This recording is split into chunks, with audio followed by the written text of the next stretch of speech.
Talk about war in the Middle East. All the king's horses and all the king's men are screaming about the idea that President Trump wants to send or bring home the 2,000 or so troops in Syria that are currently based there.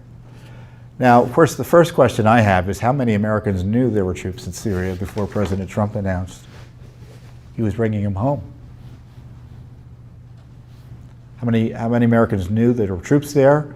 And even more importantly, how many Americans knew what their goal and their mission is?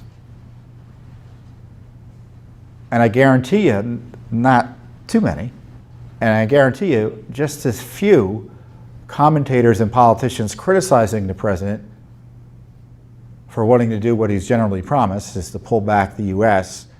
from these endless wars that don't protect our national security by his lights. They didn't know what was going on there in Syria either. And I guarantee you, if Trump was trying to increase troops in Syria, they'd probably oppose him. Tries to pull them out, they're going to oppose him.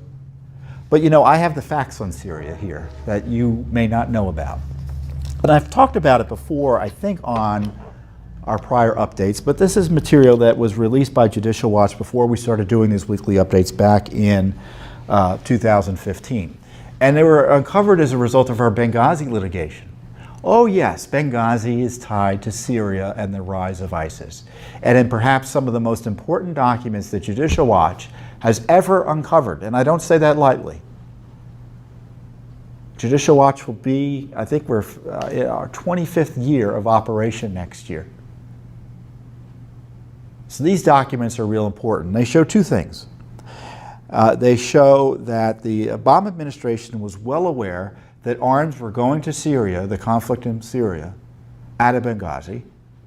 And secondly, they show that the Obama administration, including the Secretary of State, were warned about the rise of ISIS and that they were supporting terrorists in the internecine warfare in Syria.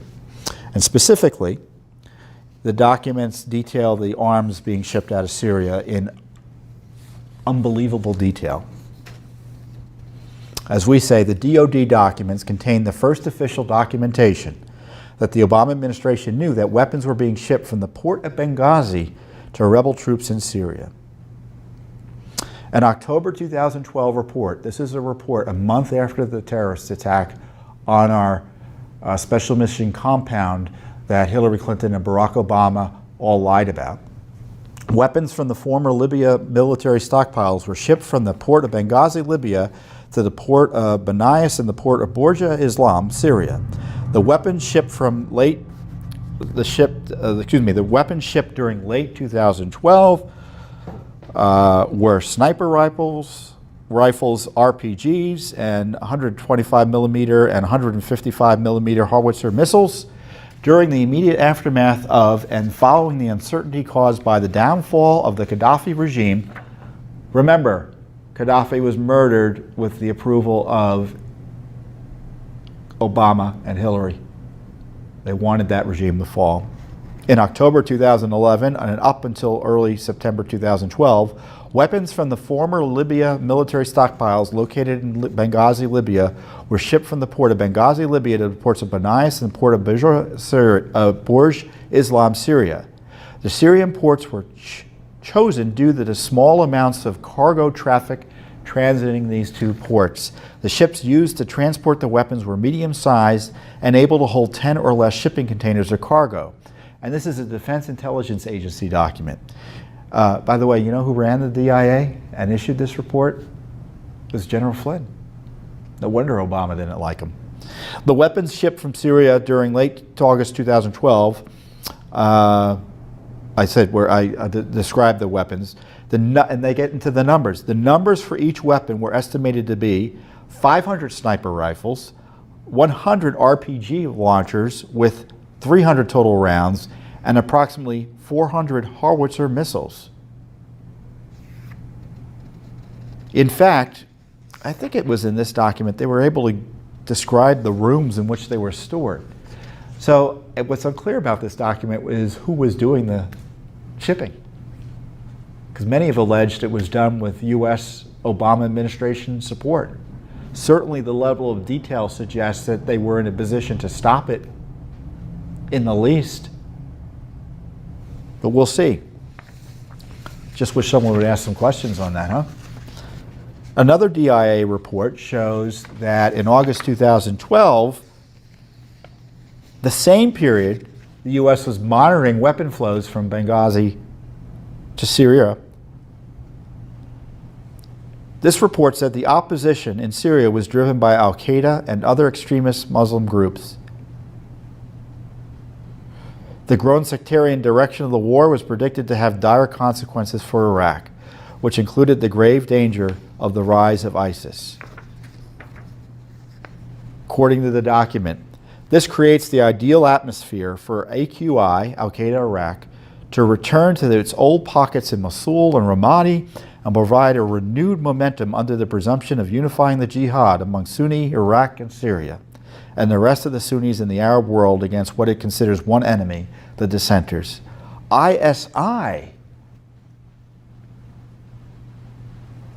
Yes, that's the precursor to ISIS. Could also declare an Islamic State through its union with other terrorist organizations in Iraq and Syria, which will create grave danger in regards to unifying Iraq and the protection of its territory.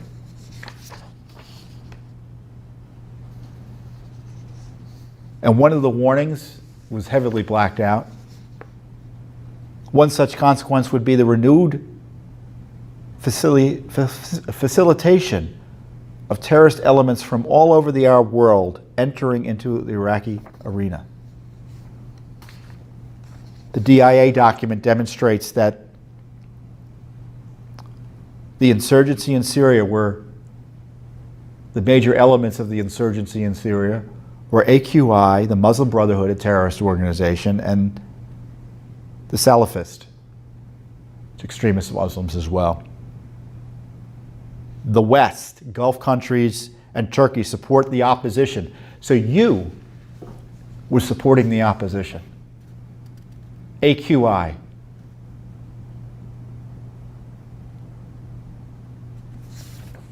So these terrorists were supporting the Syrian opposition from the beginning, and the West was supporting them through Benghazi.